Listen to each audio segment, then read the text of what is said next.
साथियों, आप देख रहे हैं पहाड़ की हुंकार। मैं आपका साथी कमल बोरा। साथियों, अभी मौजूद विकासखंड कोटाबाग के राजकीय इंटर कॉलेज कोटाबाग में, जहां निरंतर सरकार द्वारा जन जन की सरकार जनता के द्वार का कार्यक्रम का आयोजन किया जा रहा है। और यहाँ पर एक बहुउद्देश्य शिविर का आयोजन किया गया है, जिसमें अनेकों प्रकार की ग्रामीणों की समस्याएं आ रही है और यहाँ पर समस्याओं को सुना जा रहा है और उनके निवारण के लिए आगे को प्रेषित किया जा रहा है। तो आइए जानते हैं आखिर लोगों द्वारा यहाँ पर क्या क्या समस्याएं लाई जा रही हैं।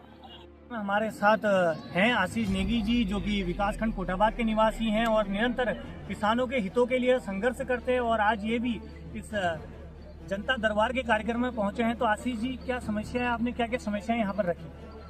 सर, मैं तो कमल भाई, मैं कोटाबाग का रहने वाला हूँ, आप जैसे जानते हैं।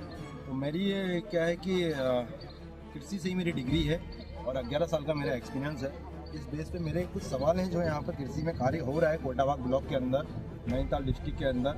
उसी बेस पे मैं सवाल कर रहा हूँ कि हमारे यहाँ से प्रोडक्ट ऑर्गेनिक है, धान ऑर्गेनिक बता के 14 सालों से एक्सपोर्ट किया जा रहा है।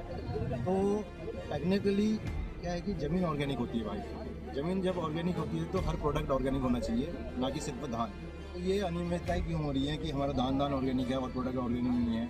चलो, हमने मान लिया कि सब ऑर्गेनिक है, किसान ऑर्गेनिक है, तो 14 साल तक आज तक किसानों के पास कोई कागज़ नहीं हुआ है ना, अपने को प्रूफ करने के लिए कि मैं ऑर्गेनिक किसान हूँ। तो ये बहुत बड़ा विषय है और 14 साल मैं कहना चाहूँगा कि यहाँ के लोगों के, यहाँ के किसानों के अंधकार में निकल चुके हैं और यहाँ के किसान बधुआ किसान बन चुके हैं। जैविक किसान नहीं, बधुआ किसान। क्योंकि जो किसानों के कागज़ हैं वो किसी प्राइवेट कंपनी और बाहरी कंपनियों के हाथ में हैं, जिसका वो पूरे तरीके से फ़ायदा उठा रही है और यहाँ के किसान तो बस ज्ञान की कमी के कारण थोड़ा पीछे रह जा रहे हैं। तो एसडीएम महोदय ने आपको क्या आश्वासन दिया? एसडीएम महोदय ने बोला है कि आप आइए, आराम से बैठ के समझते हैं इस पॉइंट को, यहाँ पर बात करने लायक नहीं है, आराम से बैठ के। उन्होंने कल बुलाया है और कल बुला के उन्होंने बोला है कि बात करेंगे। तो जोशी जी अभी पहाड़ की हुंकार में जुड़े हुए हैं और यहाँ जनता दरबार लगा हुआ है, जन जन की सरकार, जनता के द्वार। और क्या समस्याएं यहाँ पर आ रही है विनोद जी? आज माननीय मुख्यमंत्री जी द्वारा न्याय पंचायत स्तर पे जो है जन जन की सरकार, जनता के द्वार, ये जनता दरबार में लोगों की समस्याएं सुनी जा रही हैं, जिसमें आज हमारे भी द्वारा यहाँ पर सड़कों की, पेयजल की समस्याएं अधिकारियों को सामने रखी गई हैं, जिसमें उनसे हमने निवेदन किया है कि तत्काल इन समस्याओं का समाधान हो। और जो यहाँ पर रोडों की हालत बहुत ज़्यादा बेकार है इनके लिए, और जो यहाँ की पेयजल की समस्या है और सिंचाई की जल की समस्या है, इसके लिए हुंकार में मौजूद हैं पर्वतीय क्षेत्र तलिया के क्षेत्र पंचायत सदस्य राहुल पंजी। इनके द्वारा विभिन्न प्रकार की ग्रामीणों की समस्याओं को यहाँ रखा गया है।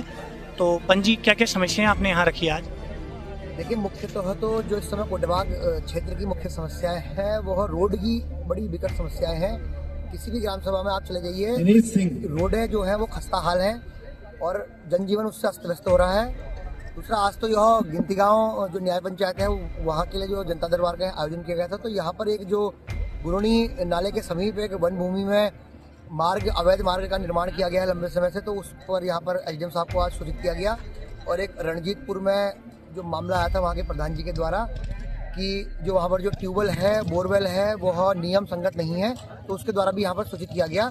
और बाकी जो कोटाबाग क्षेत्र के समस्त जो रिजॉर्ट हैं या फिर जो इस प्रकार की चीज़ें हैं, तो वहाँ पर भी हमने जांच के लिए कहा है कि वहाँ पर जांच की जाए, जो भी बोरवेल हैं या फिर जो अन्य चीज़ें हैं, जमीन संबंधी चीज़ें हैं, उनकी जांच की जाए। तो साथ ही यहाँ पर मुख्यमंत्री आदेश के बाद से न्याय पंचायत स्तर में जन जन की सरकार, जनता के द्वार कार्यक्रमों का आयोजन किया जा रहा है और यह विभिन्न न्याय पंचायतों में किया जा रहा है। विभिन्न ग्रामीणों द्वारा यहाँ अलग अलग प्रकार की समस्याओं को रखा जा रहा है, जैसे पेयजल संबंधी हो, सड़क संबंधी हो और अन्य किसी प्रकार की समस्याओं को यहाँ पर निवारण किया जा रहा है। तो देखते रहिए पहाड़ की हुंकार।